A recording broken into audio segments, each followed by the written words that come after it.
So my name is Teich. I was born and raised and studied in Germany, mostly in the city of Heidelberg, really beautiful town that also influenced me a lot. But my parents immigrated there from Kiev, and before several generations lived in Kiev. They also moved to Kiev before some moved and some lived there.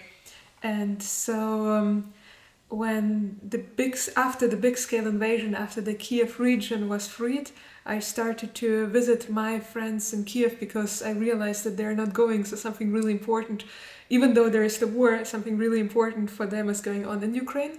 And I didn't understand many things before because during the Maidan and so on, I haven't been in Ukraine.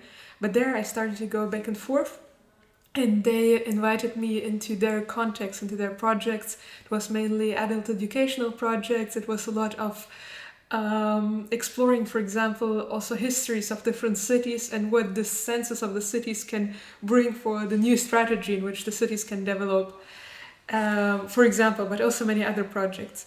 And half a year ago, so for 2.5 years, I was going back and forth between Germany and Kiev and Ukraine.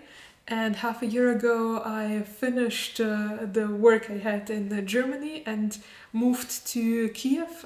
So right now I'm working in Kiev at the university, but maybe even more interestingly with some of friends who are Ukrainians.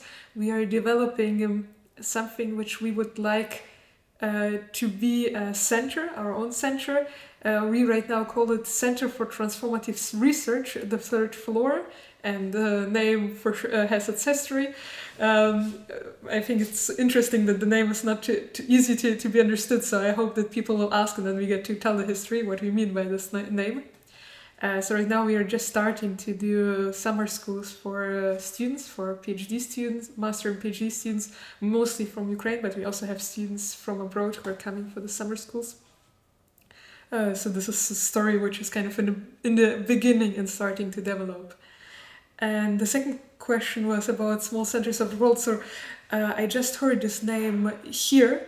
So it's not that I come with a finished concept, but whenever I came here because something resonated. So there were some ideas which we had in our small group before, which maybe we don't call exactly the same, and maybe they're also a little bit different, but because they resonate, they're also valuable.